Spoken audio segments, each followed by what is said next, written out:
Pourquoi il y a tellement de choses? Un nouveau pape.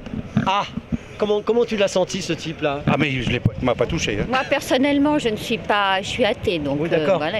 Mais ça n'empêche pas. Ça n'empêche pas, je lui trouve une très bonne tête. Ouais, il a le droit d'exister. J'étais content de pas d'avoir coupé ma radio mercredi pendant le pontificat. Je suis croyant, oui, mais j'aime pas les représentants, alors vous savez, pour moi c'est pareil. Celui-là a l'air d'être plus ouvert, mais on verra par la suite ce que ça va donner, mais il a l'air d'être plus sympathique et puis il a un visage plus jeune, il a l'air d'être dynamique, bon. Tu penses que c'est un homme bien, toi? Oui, bien. C'est bien parce qu'il n'est pas européen, il n'est pas italien. De toute façon, il sert à quoi hein? Il a essayé d'avoir la paix. Plus il disait on veut la paix, plus il se foutait sur la gueule. Hein? La guerre de 100 ans et de 1000 ans, ça ne s'arrêtera jamais. Non, franchement, ras-le-bol. Parce que toutes les autres religions ont bien un représentant. Il y a des rabbins, oui, je suis ravie et j'étais un peu émue. François, c'est un nom qui ne lui va pas du tout. Hein. Vaffanculo il Papa, vaffanculo. En plus, il n'est pas net, parce que par rapport à la dictature del Jorge Videla, il n'est pas net du tout. Alors je pense que c'est un monsieur un peu, comment je veux dire, un peu crapuleux. C'est un mec qui ne se mouille pas du tout du côté de Communion et Libération à l'époque de Videla, c'est-à-dire de la torture en Argentine. C'est clair qu'il fallait la dénoncer, à cette époque-là il fallait la dénoncer, comme pendant la Seconde Guerre mondiale il fallait être dans la résistance. Bon après il y a un contexte aussi toujours historique et qui est plus complexe que ce que l'on peut voir d'ici, d'aujourd'hui. Les gens en France, c'est facile de dire dictature, mais quand on est dans une dictature, on n'a pas le droit de parler. Donc si ce peuple, je pense, avait pris une position ouverte, il ne serait pas sur terre. Donc c'est facile en France, avec la liberté qu'on a, de dire il ne peut parler pendant la dictature, mais c'est invraisemblable. Ils ont toujours peur, quand ils vont arriver devant Dieu, de pouvoir dire leurs petits péchés, tout ça. Donc devant les hommes, et ben, ils en profitent tant qu'ils sont devant les hommes. Ils peuvent dire non, c'est pas moi. Donc, le déni, ça on appelle le déni de vérité. Autre chose que dans l'actualité? Oui, les pères sur les grues. Pour la garde des gamins, c'était absolument pas pour son statut personnel ni rien, c'était complètement instrumentalisé et il avait donné la possibilité à d'autres mecs, le premier de Nantes, on s'en est aperçu juste après, effectivement, de faire le mouvement des grues, etc., etc. Alors qu'en fait, c'était absolument pas une initiative citoyenne, c'était un phénomène complètement instrumentalisé. Elle est trop mignonne, votre chèvre. Ouais. Elle s'appelle comment? Blanche. Oh ma blanche, ah ma blanc, oh qu'est-ce que t'es mignonne à toi. Elle monte sur des tabourets, elle saute des fois dans des cerceaux. Mignonne Blanchette. Ah elle est trop mignonne Blanchette. T'es trop belle ma Blanchette. Bonjour. Juntas unidas jamás serán vencidas. Racolage passif, répression active. Racolage passif, répression active. On est à Paris, à Pigalle, et c'est une manifestation contre la loi sur la sécurité intérieure et contre le racolage passif. La loi de racolage passif, c'est qu'il suffit d'être à un coin de rue pour qu'on vous arrête. Ben, le résultat, la personne, elle va se cacher un petit peu plus loin. Disons que la loi sur le racolage a été mise en place. Qu'on paye les conséquences d'une loi qui a rendu déjà les personnes précaires. À chaque changement de gouvernement, on aime, on a assez. Mais le gouvernement ne peut pas empêcher les citoyens qui payent les impôts à interdire qu'ils baissent avec qui ils veulent. C'est du n'importe quoi. On rajoute des lois supplémentaires pour nous emmerder encore plus, alors qu'on sait très bien que ceux qui font et qui profitent des prostituées ne sont jamais condamnés. Lorsqu'on prohibe l'achat d'un service sexuel ou sa vente, c'est exactement la même chose qui se produit, c'est-à-dire que c'est le règne des mafias, des abus, de l'exploitation.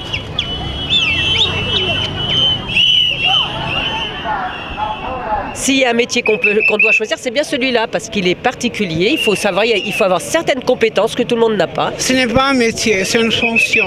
Est-ce que cette fonction-là, tu l'as choisie? J'ai choisi, et si je serais encore potable, j'aurais continué. Voilà, c'est le choix de travailler. Moi, je préférerais recevoir une allocation de l'État de 10 000 € par mois et de ne pas avoir à aller au travail. C'est un choix et c'est une liberté, je préfère ça à un patron, ça c'est clair. avec mon corps et il m'appartient. Je fais ce que je veux de mon corps. Il est à moi, personne d'autre. Une copine prostituée m'a dit, c'est évident, petite, je ne rêvais pas d'être pute. Et je n'ai pas fait le choix d'être pute. 所以说我们没有办法的情况下才站街，我们也不愿意干这个工作。 Elle dit que si elles sont venues ici, c'est que c'était parce qu'elles ont pas eu le choix et qu'elles veulent pas non plus faire ce travail, mais qu'elles n'ont pas le choix, mais qu'elles veulent faire dans des bonnes conditions. Il y a une différence entre être forcé pour des raisons économiques et avoir un revolver sur la tempe. Il y a une énorme différence.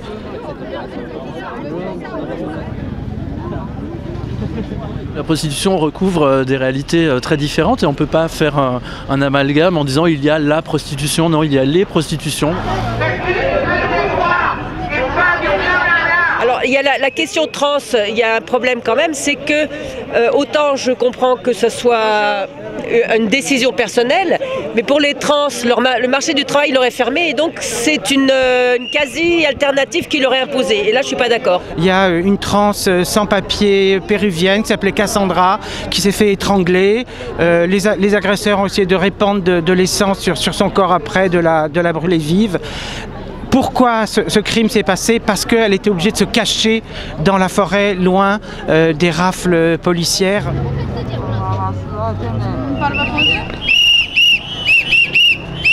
Nos cousines les putes, elles sont dans une galère pas possible.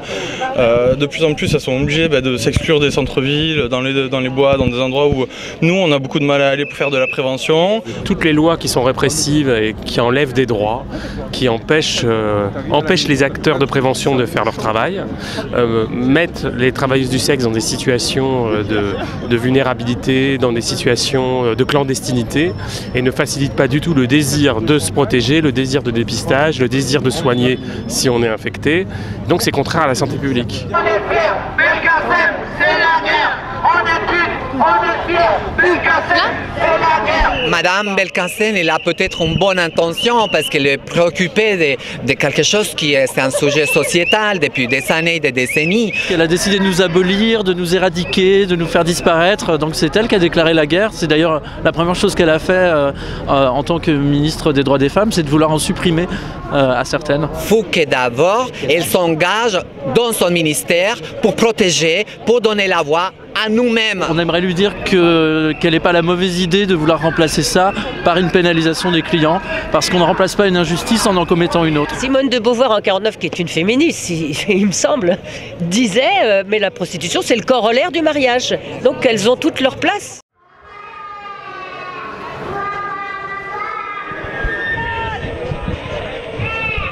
On manifeste contre les miettes que nous accorde le gouvernement, parce que les miettes, on en a marre. On se fait expulser.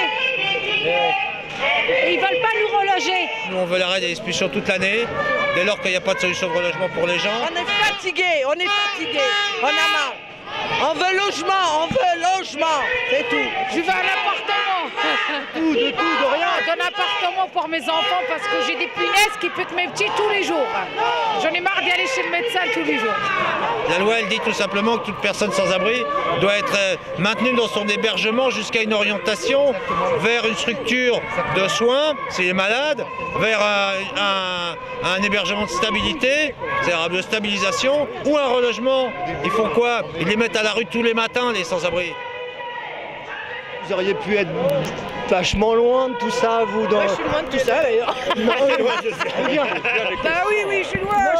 Souvent, on vous reproche, les gens de droite vous disent « Ouais, mais pourquoi vous soutenez les mal logés, vous pétez dans la soie ?» Eh ben justement, c'est parce que... Non, je pète pas dans la soie, je pète mais pas dans la soie. C'est justement parce que moi, je suis une privilégiée que je soutiens les gens qui ne le sont pas. Et je trouve que c'est logique. On a tout à fait les moyens de résoudre le problème. Hein. Il suffit de la volonté politique. Hein. On veut l'application de la loi de réquisition, mais la vraie loi de réquisition et des vraies réquisitions, pas des réquisitions fantômes. De quoi? Vous en avez marre de quoi? Des promesses, monsieur, des promesses. On a marre de la loi Dallot qui n'est pas appliquée. Il y a des personnes qui sont éligibles Dallot depuis 2008, qui n'ont pas de relogement. Il y a des personnes qui sont expulsées. Il y a avec des hôtels. des personnes qui sont dans les hôtels, le préfet d'un côté ramène les forces de l'ordre pour les expulser et de l'autre cas, il est dans l'obligation de les reloger. Voilà pourquoi on en a marre. La loi Dallot est menacée aujourd'hui, il faut le savoir. Hein, ils veulent fondre la loi Dallot dans les critères généraux de priorité. Bon, et ils veulent également limiter, en réalité ils mettent en place une méthode scientifique pour limiter l'accès des ménages pauvres au HLM. Bon, ça veut dire quoi? On est où là? Bon, ça veut dire que les bidonvilles, à terme, on va avoir des bidonvilles qui vont se développer dans notre pays. Est-ce que tu as le sentiment qu'à Paris, la politique municipale, elle a permis d'enrayer le problème du logement? On a construit du logement social, mais enfin on a surtout préempté des bâtiments qui étaient déjà occupés. J'étais expulsée et j'étais pas été relogée. Ça devrait être fait, mais ça n'a pas été fait. Je me suis retrouvée à la rue comme une chienne. Normalement, ils devraient me reloger sans m'expulser. Moi, je suis à la rue à 65 ans, monsieur. Parce qu'il y a des gens là qui ne sont pas d'origine émigrée, d'origine étrangère, qui n'ont pas forcément été dans la misère quand ils étaient petits et qui sont là. Donc c'est pas juste une question d'origine. Hein.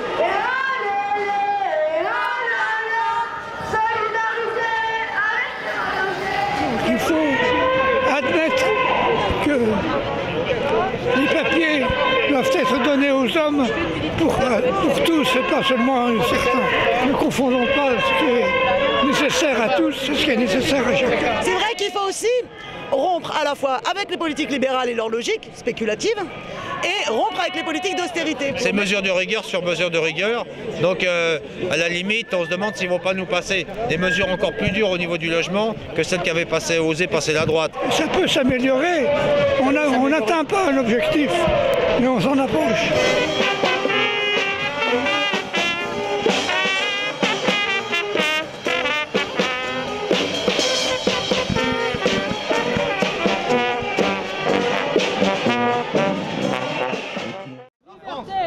Djibouti. Liberté à Djibouti. Liberté à Djibouti. Liberté à Djibouti. Ce qui s'est passé depuis justement les élections depuis le 22 février 2013, c'est que tout simplement le régime s'est autoproclamé. Ce qui s'est passé, c'est pas du tout normal. Il y a la dictature depuis 36 ans et il y a plein de gens en fait qui souhaitent qu'il parte. Donc on est là tous pour soutenir le peuple djiboutien. Avant les élections déjà, il y avait des leaders qui étaient en Europe, qui sont rentrés à Djibouti et depuis qu'ils sont rentrés, en fait, ils subissent un harcèlement. L'opposition est allée jusqu'au bout. Elle s'est présentée. Tout Djibouti s'est mobilisé pour que l'USN, notre mouvement de coalition d'opposition, gagne ces élections. Ils se sont dit, bon, pour une fois qu'on peut y aller aux élections ensemble et qu'on peut dégager la dictature, eh ben c'est le moment ou jamais. Même ceux qui déclarent officiellement être proches de l'UMP et voter l'UMP, en douce, ils nous disent, vous savez, nous c'est pour nourrir notre famille. On ne peut pas avoir de problème, on n'a pas les moyens d'être libre, mais nous vous soutenons en douce. Il y a eu beaucoup de fraudes, mais même avec les fraudes, l'opposition a gagné, le résultat était inversé, les soirs de l'élection étaient inversés avant l'annonce finale. On nous a volé notre vote, rendons-nous notre vote. La mobilisation des Djiboutiens mettra la pression nécessaire qu'il faut avec l'opposition pour que le gouvernement comprenne qu'il n'est plus possible de continuer à frauder les élections. Tous les jours, il y a des manifestations des femmes, il y a des manifestations des étudiants. Ce qui se passe aujourd'hui, c'est une répression terrible, des intimidations, carrément des disparitions. Et il y a presque maintenant 800 personnes qui sont derrière les barreaux. On ne parle pas du tout, les médias, tout silence. Personne qui est avec nous en fait. L'ambassade de France à Djibouti a déclaré que ce qui s'est passé à Djibouti s'est passé de façon pacifique. Ils ferment les yeux, eux ils regardent un petit peu au loin. Donc en fait ils regardent par-dessus la tête de Djiboutiens. Nous espérons en tout cas que la France va jouer un rôle constructif à Djibouti parce que la France paye l'armée, l'administration. Elle soutient ces pays, elle forme ses étudiants. Elle a plusieurs facteurs pour intervenir. Justement, elle peut couper les vivres, les balles réelles qui tirent. C'est la France qui fournit. La France, les États-Unis, le Japon et d'autres pays ont des bases militaires à Djibouti. C'est un pays stratégique, mais le peuple djiboutien paye très cher, cette place. Toute cette manne-là, le peuple n'en profite pas. Ils n'ont rien. Ils n'ont même pas d'eau. Ils n'ont même pas de quoi manger. Les démocraties occidentales préfèrent soutenir la stabilité, entre guillemets, du Djibouti plutôt que la démocratie et le peuple djiboutien. Le monsieur, qui est le dictateur qui est au pays, est devenu l'un des plus riches de l'Afrique. Il est 5e au classement. Excusez-moi du cynisme, mais 5e sur un petit pays de 800 000 habitants. Le régime, il a juste le quotient de l'Occident. Il n'a aucun quotient maintenant du point de vue du peuple djiboutien. Le gouvernement de Djibouti a été surpris par cette union de tous les Djiboutiens autour de l'USN et donc il a cherché des moyens de toutes parts pour diviser cette opposition, pour donner d'elle une image négative et notamment en faisant arrêter les personnes qu'il a décidé de qualifier d'islamistes. Or, ils ne sont pas du tout islamistes. C'est un jeu politique, un jeu médiatique, mais la communauté internationale ne doit pas s'y tromper. Nous sommes là pour dire que c'est pas vrai. Mais le peuple djiboutien attend que ses amis étrangers, que ses amis français, américains, surtout les démocraties, soutiennent sa démarche. Est-ce que vous vous rappelez des chansons que chantaient vos parents quand vous étiez enfant? Ouh là là, oula, c'est vieux ça. Quand j'étais enfant, ils aimaient bien Charles Trenet. Le temps des cerises, je sais pas quoi, oui. C'était votre père ou votre mère qui écoutait ça? Ma mère. Ah, ma mère, c'est à fond Céline Dion, c'est tout. Pour que tu m'aimes encore, je trouverai ton cœur si tu l'emportes ailleurs. J'aimais bien étant petite, bon maintenant je décrochais, mais comme j'ai été bercée là-dedans, enfin bercée, ouais c'était ça, elle faisait chanter ça en faisant la nourriture, tout ça. La mer qu'on voit danser le long des golfes clairs. Vous appréciez Charles Trenet aussi quand vous étiez enfant? Moyen. Moyen. Non, je suis très vite passé aux Beatles, alors ça, eux, ils détestaient. Do you remember a song who sang your father, your mother when you were a child? Oh yes, the Beatles. The Beatles, I love her. I give her all my love, like so. That's all I do. I don't remember the other part. Et votre père, du coup, c'était pareil ou c'était autre chose? Ah, papy, c'était Michel Sardou. Ouais. Michel Sardou ou Johnny Hallyday. Moi, mon papa, il écoute Amy Winehouse. Oh, ma mère, c'était plutôt du classique, les valses de Vienne. Le passe doble. La valse. Oui, c'est vrai. Passe doble. Le cha-cha-cha. Qu'est-ce qu'il chantait? Je ne sais pas, il y a la joie. Bonjour, bonjour les demoiselles. C'est la Java bleue, la Java la plus belle, celle qui ensorcelle et que l'on danse les yeux dans les yeux. C'est quand je prenais mon bain. Alors, pour que je puisse me laver, ben voilà, hop, on chantait. Vous chantez pas du tout? Non plus. Non. Il y a beaucoup de musique du Papa, hein, les trucs allemands, vous savez, on habite l'Alsace. Alors Le marchand de sable. Et vos parents, vous, ils chantaient quoi? Oh, je sais pas, la même, qui se transmet de génération en génération. On dit qu'il est un petit vieux qui vient le soir jeter du sable. Ça y est, il y en a une qui me vient, c'est Étoile des Neiges. En fait, j'avais trouvé la partition, mon père avait acheté la partition, je l'avais trouvée dans un tiroir et donc il a chanté au mariage, etc. Ah, on écoutait Brel, surtout.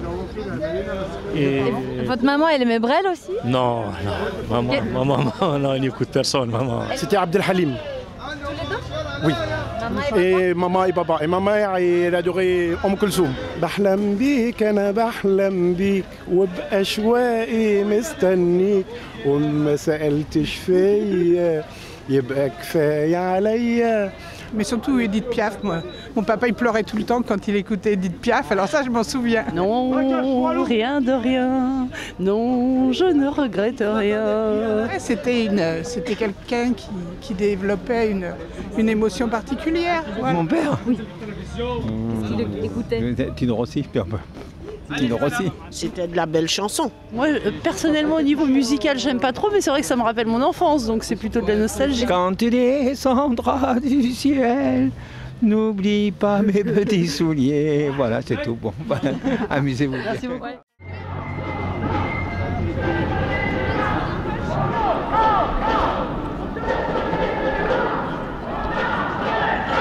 On manifeste contre la nouvelle loi sur l'enseignement supérieur qui est passée au Conseil des ministres hier matin. C'est la poursuite de la loi LRU, qui était donc une loi qui a été promulguée il y a 5-6 ans maintenant par le précédent gouvernement. Le problème c'est qu'on n'a jamais de bonnes réformes, donc on est obligé de lutter à chaque fois.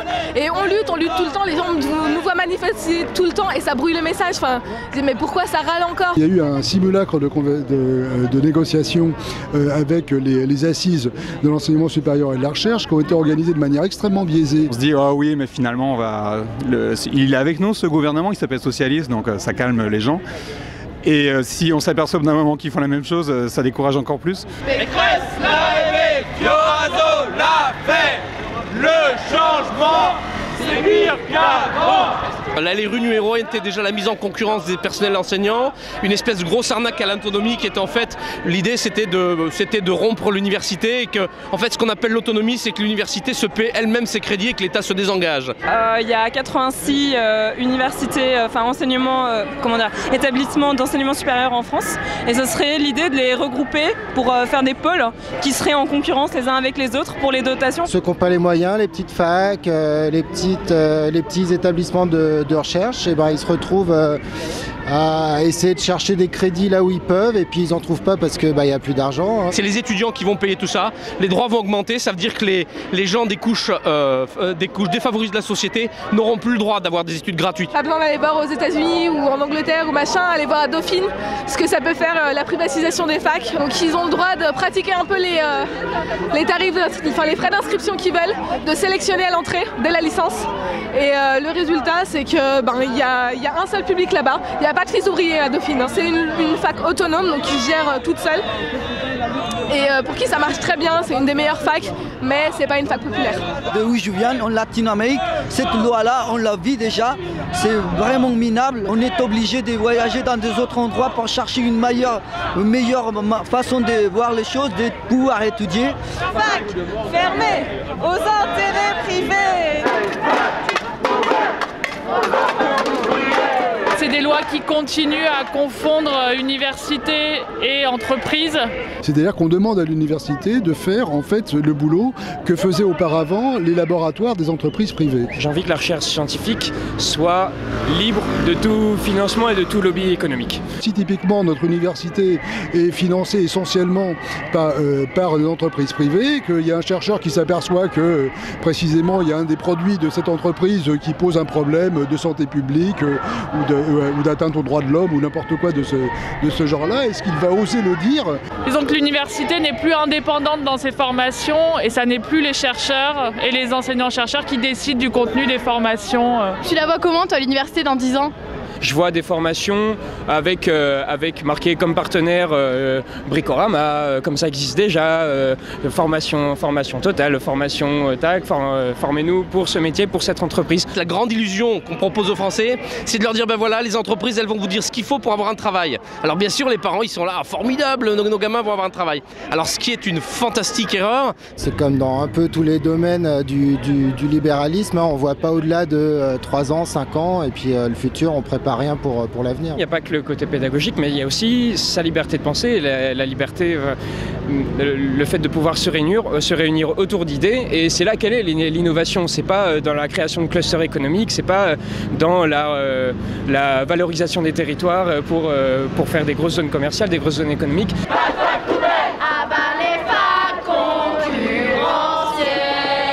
Sauver l'université, je pense que c'est idiot, que le savoir ça fait mal au cœur, il vaut mieux pas savoir, il vaut mieux être bête.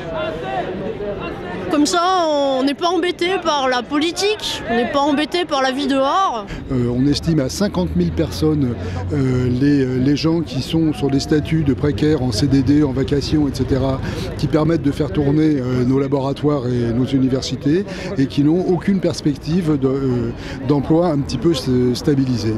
On supprime les emplois, on baisse tous les crédits. On est en train de créer une crise des vocations. Ça a commencé avec Allègre, qui expliquait qu'en fait d'abord les profs dans le secondaire ne faisaient rien. Alors que les derniers qui étaient au feu, les casques bleus en banlieue, c'était les profs. Même la police n'était plus là. Donc là où la police n'était plus là, il y avait les profs. Alors quand vous commencez à faire une espèce de discours comme ça et à faire croire à l'ensemble du pays que ça ne sert à rien et que la télé va former vos enfants à les éduquer, ou que les jeux vidéo vont les éduquer, bah évidemment après on n'a plus besoin des profs. Le nombre de diplômés qui sort chaque année dans les universités est quand même en augmentation de manière absolument extraordinaire. Mais le fait que justement on n'ait pas les budgets nécessaires à l'accueil de ces étudiants, bon bah effectivement il y a forcément un malaise. La sécu coûte trop cher, l'éducation coûte trop cher, donc ils sont en train de l'éliminer. On râle trop parce qu'on est trop éduqués. Donc faut achever à l'université.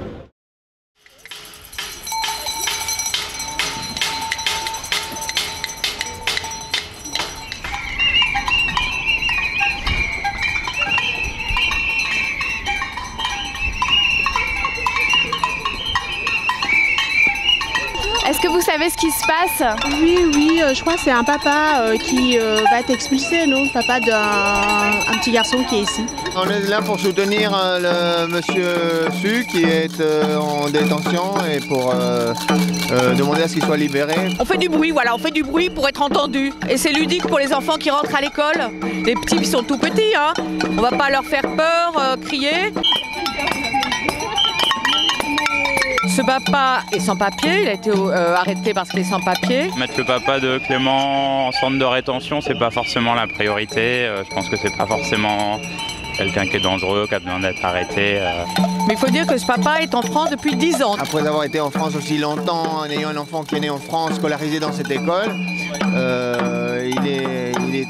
il est injustifié qu'il soit détenu et qu'il soit renvoyé dans son pays. C'est à son travail qu'il a été arrêté, donc c'est encore plus scandaleux. On ne peut pas dire que ce sont des gens qui ne travaillent pas, qui sont des parasites de la France. Ce sont des gens qui travaillent, qui vivent normalement comme tout le monde et qui payent aussi leurs impôts. Ça tombe sous le sens que ces gens, à partir du moment où ils ont décidé de venir s'installer ici, il n'y a aucune raison de les en empêcher. Et voilà, on n'aimerait pas que ce genre de situation se passe pour nous. C'est les amis de nos enfants, c'est nos amis aussi d'ailleurs. On est intervenu avec la mairie pour des cas semblables il y a 2 ans à Eugène Varlin et les choses continuent et ça nous ne pouvons pas l'admettre. En 2006, un papa avait été arrêté, qui avait été renvoyé en Chine. Mes enfants à l'époque étaient en maternelle, depuis son collège.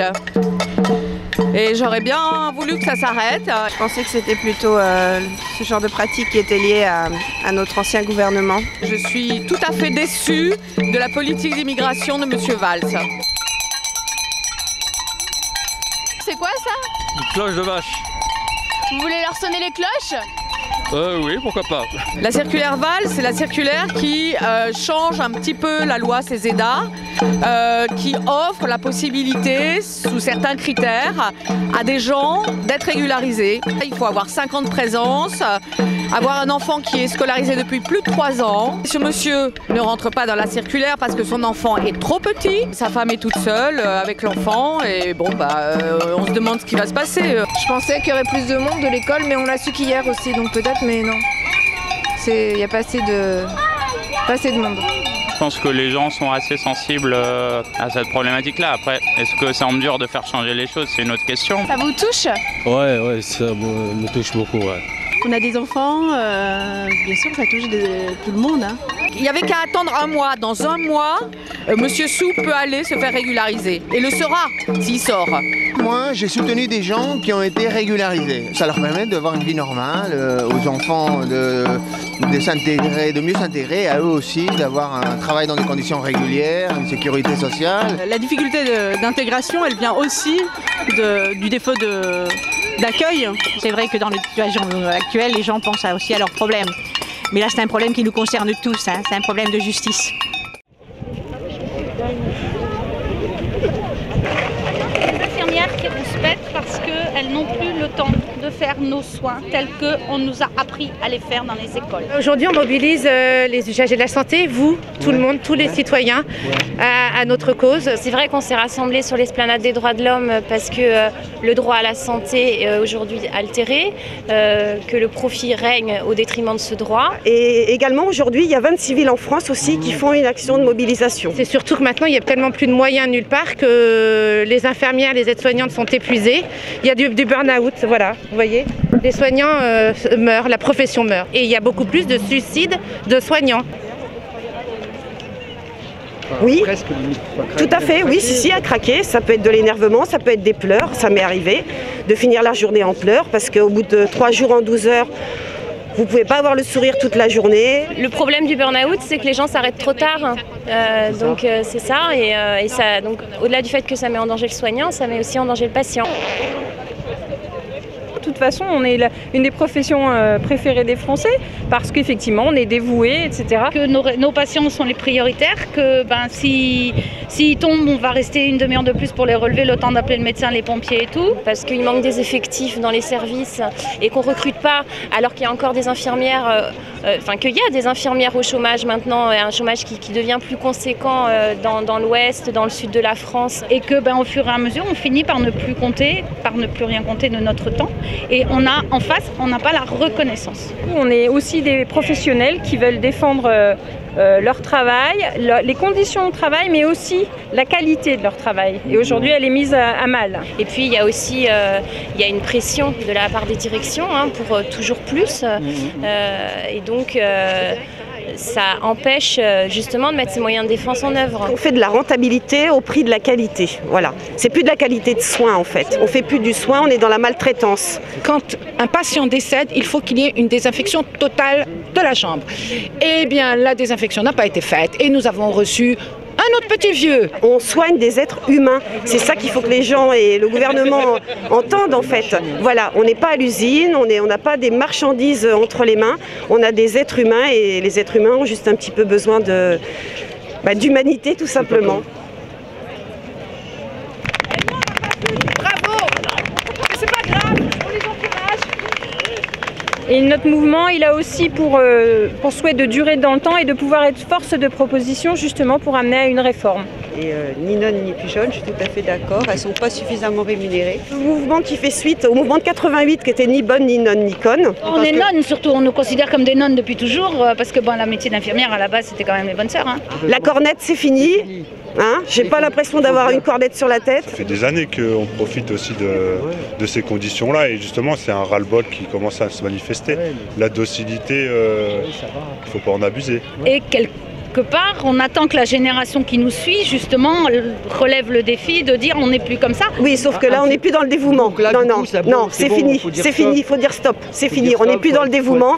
On lâchera pas parce que c'est plus possible, c'est-à-dire qu'on est arrivé à un stade où le seuil de tolérance est à son maximum. C'est que le début, alors ça je suis très confiante, je ne suis pas du tout découragée. Aujourd'hui c'est gagné, aujourd'hui c'est gagné, mais on n'a pas gagné notre combat, donc de toute façon, vous nous reverrez, vous inquiétez pas.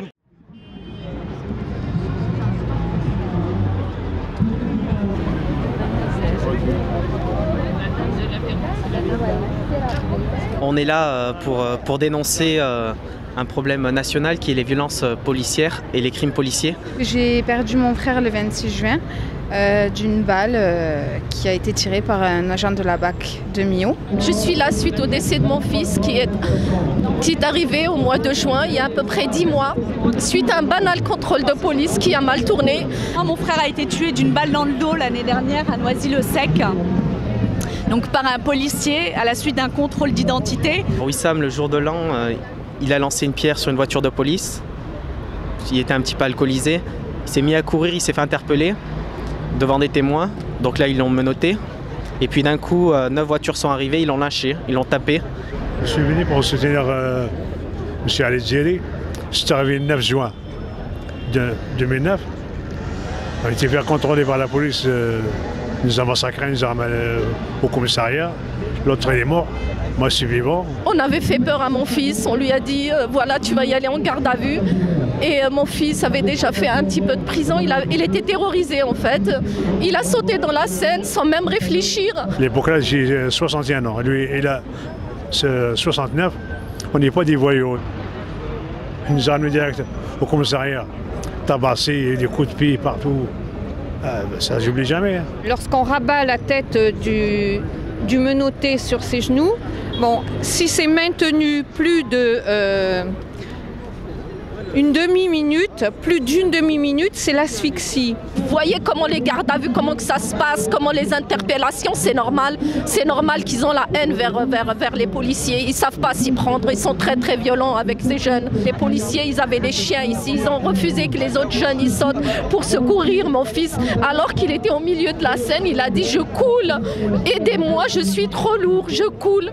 La police a vocation à protéger les citoyens et c'est pas normal que les citoyens confrontés à la police disparaissent dans des conditions terribles. Et bizarrement, les policiers sont jamais poursuivis. Les affaires sont classées, elles finissent dans des tiroirs.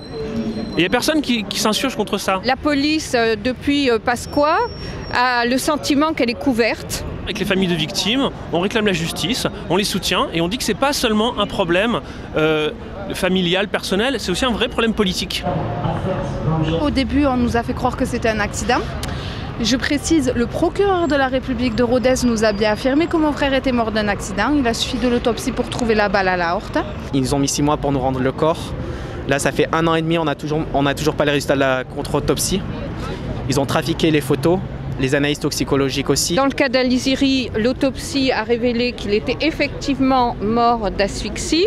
Malgré toutes ces preuves accablantes contre ces policiers, au final, c'est des non-lieux ou des peines avec sursis. J'ai engagé des poursuites, mais les policiers, ils ont classé l'affaire pour l'instant. On nous ment, la justice nous ment dès le début, maintenant on demande réparation et justice pour tous nos frères qui sont morts. On raconte tellement de choses quand la police est en cause qu'elle veut mettre sur le dos de ceux qu'elle a tués des responsabilités qu'ils n'avaient pas. Ils ont justifié que mon frère était un trafiquant soi-disant de drogue. Ils ont retrouvé de la drogue dans la voiture. Mais lui, ça a été terrible puisque d'abord il y avait soi-disant beaucoup de drogue, après non, c'était pas le cas. Supposons même, c'est ce que disait même la Ligue des droits de l'homme, qu'il y ait eu de la drogue dans sa voiture. C'est une raison pour le tuer.